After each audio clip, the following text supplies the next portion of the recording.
যায়, বয়ে যায়। Yes, yes, come to Jesus. Yes, yes, come to Jesus. ফিরে আয়, ফিরে আয়, ফিরে আয়। আমাদের নিয়মিত শ্রোতা ও আজকে যারা প্রথমবারের মতো আমাদের এই অনুষ্ঠান শুনছেন, আপনাদের সকলকে আমাদের পক্ষ থেকে অভিনন্দন জানাচ্ছি। আমাদের অনুষ্ঠানের মূল চালিকা শক্তিই হচ্ছেন আপনারা। তাই আপনাদের কাছে আমাদের প্রত্যাশা, আমাদের অনুষ্ঠানের নিয়মিত শ্রোতা হন ও অন্যকে এই জীবন জিজ্ঞাসা অনুষ্ঠানের শ্রোতা হতে উৎসাহ দান করুন। শুরুতেই পবিত্র বাইবেল থেকে শিক্ষামূলক একটি ঘটনা শুনুন, যে ঘটনাটি যিশু তার শিষ্যদিগকে বলেছিলেন। একদা যিশু সমুদ্র তীরে বসে শিক্ষা দিতে লাগলেন। তার শিক্ষা শুনতে শুনতে এত অধিক লোক হল যে যিশু নৌকায় উঠে শিক্ষা দিতে লাগলেন। পরে সমস্ত লোক সমুদ্র তীরে বসে তার শিক্ষা শুনতে লাগল। এই সময় যিশু বীজ বাপকের একটি দৃষ্টান্তের কথা তাদেরকে বললেন। আর দৃষ্টান্তিত হল এমন, একজন বীজ বাপক বীজ বপন করিতে গেল। প্রথমে বপনের সময় কিছু বীজ পথের পাশে পড়ল, আর পথের পাশে পড়াতে পাখিরা এসে সেই বীজ খেয়ে ফেলল। এরপরে কিছু বীজ পাথরের উপর অর্থাৎ শক্ত জায়গায় পড়ল।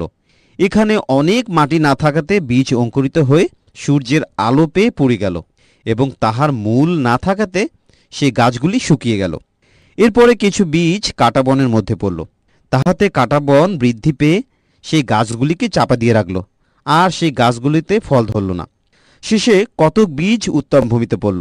তাহাতে বীজ অঙ্কুরিত হয়ে বেড়ে উঠল এবং 30 গুণ, 60 গুণ ও 100 গুণ ফল দিল। শ্রোতাবন্ধু, এই দৃষ্টান্তের অর্থ হচ্ছে, বীজবাবক হল যে বাক্যরূপ বীজ বনে, অর্থাৎ বাক্য প্রচার করে। পথের পাশে পড়া বীজ হচ্ছে এমন লোকের তুল্য, যাহাদের মধ্যে সেই বাক্য বীজ বুনা যায়, আর যখন তারা সে বাক্য শুনে, তখন সেই মুহূর্তে শয়তান এসে তাদের মধ্যে থেকে সে বাক্য হরণ করে নিয়ে যায়। পাথরময় বা পাষাণ ভূমিতে পড়া বীজ হচ্ছে এমন লোকের তুল্য, যাহারা প্রভুর বাক্য শুনে মনোযোগপূর্বক তাহা গ্রহণ করে, কিন্তু তাহাদের মূল নাই। তারা অল্পকাল মাত্র স্থির থাকে, পরে সেই বাক্যের জন্য কোনো তাড়না আসলে তৎক্ষণাৎ তারা বিঘ্ন পায়। কাঁটা বনে পড়া বীজ হচ্ছে এমন লোকের তুল্য, যাহারা বাক্য শুনে, কিন্তু সংসার চিন্তা, ধনের মায়া এবং অন্যান্য বিষয়ের ভিতর দিয়ে গিয়ে তারা সেই বাক্য তাদের মধ্যে থেকে হারিয়ে ফেলে।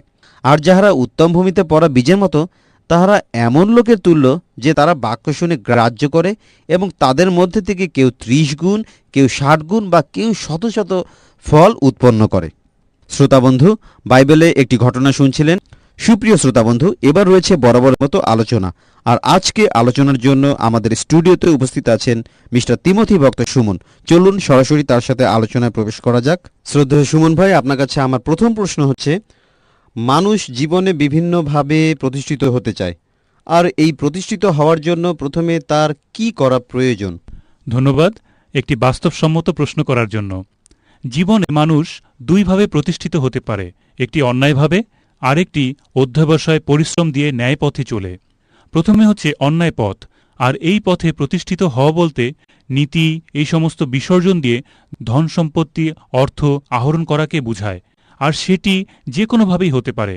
আর যারা এভাবে প্রতিষ্ঠিত হয়, তারা হয়তো সাময়িকভাবে চাকচিক্যের মধ্যে থেকে কিছুদিনের জন্য সুখভোগ করে, কিন্তু মানসিকভাবে তারা কোনোদিন শান্তিতে থাকতে পারে না। তারা ইহজনমে তো নয়, এমনকি পরজনমেও শান্তি পাবে না। ন্যায় পথে প্রতিষ্ঠিত হওয়া বলতে নিজের মেধা, শ্রম দিয়ে রাতদিন পরিশ্রম করে ঈশ্বরের উপর নির্ভরতা রেখে মানুষকে না ঠকিয়ে নিজের জীবনকে উন্নত করা বোঝায়। সবচেয়ে প্রধান বিষয় হচ্ছে, জীবন যদি উন্নত হয়, তাহলে তার আগে প্রয়োজন ঈশ্বরের উপর বাধ্য থাকা, তার দেওয়া নীতি নিয়ম এই সমস্ত মেনে চলা। তিনি আমাদের সমস্ত কিছু দিয়েছেন। তার দেওয়া জিনিসের মধ্যে যদি আমরা বড় হতে চাই, উপরে উঠতে চাই, তাহলে অবশ্যই প্রয়োজন তাকে সম্মান জানানো। আর আমরা যখন তাকে সম্মান জানাবো, তিনিও আমাদেরকে সম্মানিত করবেন এবং দিনের পর দিন আমাদের উন্নত করবেন। প্রথমে নিজেকে নত করতে হবে, আর তাহলেই তিনি আমাদেরকে উন্নত করবেন। অনেকে যারা প্রতিষ্ঠিত হন, পরে তারা অসহায়, দরিদ্র, দুস্থ ইত্যাদি লোকদের ভুলে যায়। এই মনোভাব কেন হয়, আর এই মনোভাব কি ঠিক? আসলে এই ধরনের মনোভাব কিন্তু মোটেই ঠিক নয়। প্রভু যীশু বাইবেলে স্পষ্ট করে বলেছেন, তোমরা একে অন্যকে গেঁথে তুলো। তিনি অন্যের ভার বহন করতেই কিন্তু আমাদের বলছেন।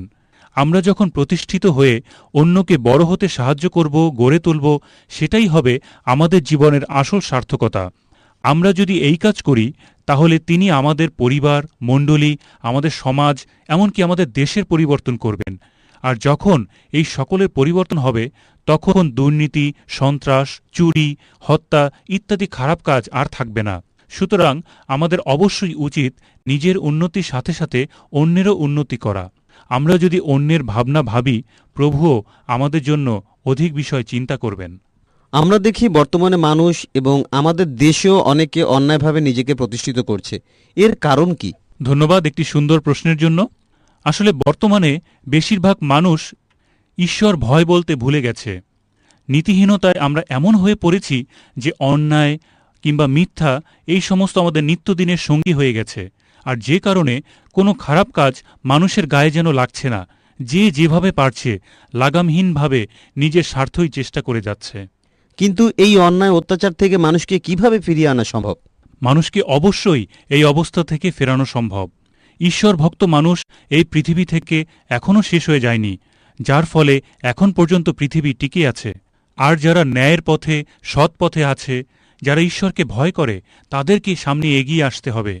অন্যায় পথে যারা চলে তাদেরকে চেতনা বাক্য দিতে হবে এবং বলতে হবে যে তাদের অন্যায়ের পরিণাম কি, ঈশ্বরের কি ভয়ঙ্কর শাস্তি তাদের জন্য অপেক্ষা করছে। তাছাড়া যারা অন্যায় কাজ করছে তাদেরকেও সেটা উপলব্ধি করতে হবে যে সে কোন পথে চলছে।